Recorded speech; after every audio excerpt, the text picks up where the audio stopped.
आपके पास एक क्लाइंट आता है और कहता है कि मुझे अपनी वेब एप्लीकेशन के लिए रेस्ट एपीआई बनवानी है, या फिर वो कहता है कि मुझे अपनी मोबाइल ऐप के लिए भी रेस्ट एपीआई बनवानी है। तो उसको आपने कैसे रिस्पॉन्स करना है, या फिर एज अ लारावेल डेवलपर आप इंटरव्यू पे जा रहे हैं तो वहाँ से आपसे क्वेश्चन किया जाएगा कि what is API, what is rest API. तो वहाँ पे आपने इसको आंसर कैसे करना है। तो आज की इस सीरीज़ के अंदर हम अंडरस्टैंड करेंगे कि what is API, what is rest API, right. तो सबसे पहले हम समझते हैं what is API. So API stand for application programming interface. अब यहाँ पे एक एग्जांपल मैंने रखी हुई है, तो इस एग्जांपल से आपने समझना है कि हमारे पास एक क्लाइंट है, दरमियान में एपीआई है और रिक्वेस्ट जाती है सर्वर पे। तो क्लाइंट आता है, रिक्वेस्ट करता है एपीआई से, और देन एपीआई की कॉल जाती है सर्वर पे, और देन वहाँ से रिस्पॉन्स गेट करके क्लाइंट को रिटर्न करती है।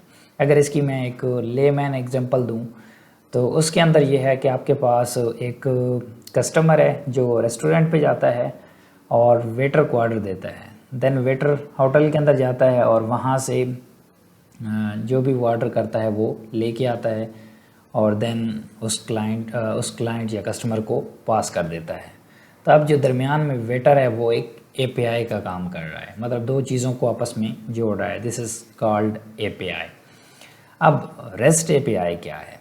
रेस्ट एपीआई लेट से आपकी वेबसाइट है और आप बुकिंग्स को, डिफरेंट बुकिंग्स को शो करा रहे हैं अपनी वेबसाइट पे, और एक और बंदा आता है आपके पास और कहता है कि आप मुझे भी एक्सेस दें कि मैं आपकी बुकिंग्स को अपनी जो वेबसाइट है वहाँ पे शो कराना चाहता हूँ एज अ एफिलिएट।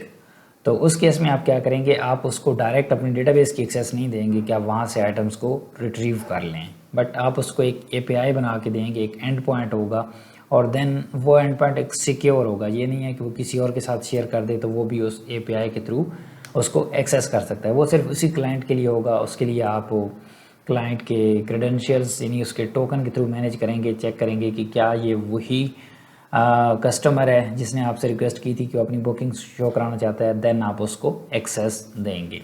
तो ये टोकन बेस्ड अथेंटिकेशन हम इसके अंदर अचीव करेंगे।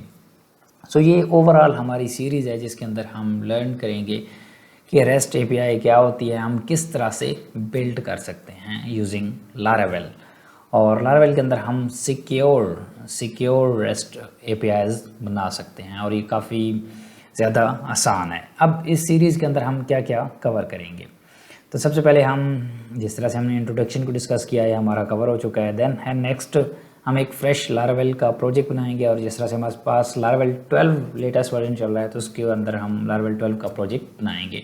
बट आप इसको लारावेल के किसी भी वर्जन के अंदर यूज़ कर सकते हैं। जो पुराने वर्जन हैं 5, 6 और आई थिंक 7, उनके अंदर हमारे पास लारावेल पुराने के अंदर 5 के अंदर JWT, और उसके बाद फिर लारावेल पासपोर्ट की सपोर्ट आई, और देन उसके बाद लारावेल सैंक्टम आया जो ऑन द बेस ऑफ बना हुआ पिछली उन्हीं जो पैकेजेस हैं उन्हीं की बेस पे है, लेकिन ये ज़्यादा लाइट वेट है और लारावेल ने ऑफिशियली इसको अपने अंदर इंक्लूड किया हुआ है। और जो लेटेस्ट वर्जन है उसके अंदर हमें स्पेसिफिकली इंस्टॉल करना पड़ता है, लारावेल ने इसको एक्सक्लूड कर दिया as a separate service. Then हम एक बुकिंग का मॉडल बनाएंगे, उसका एक थ्रेड बनाएंगे, फिर एक यूज़र को रजिस्टर करेंगे, और देन एपीआई के थ्रू लॉगिन होंगे और सिक्योर एंड पॉइंट्स को एक्सेस करेंगे। तो ये ओवरऑल हमारी जो इस सीरीज़ है इसका एजेंडा है। इसके अंदर ये चीज़ें हम कवर करेंगे। अगर आप इंटरेस्टेड हैं तो इसकी नेक्स्ट वीडियो वॉच करें जहाँ से हम अपने प्रोजेक्ट को स्टार्ट करते हैं। तो thank you so much for watching the video and I will see you in the next one. Bye bye.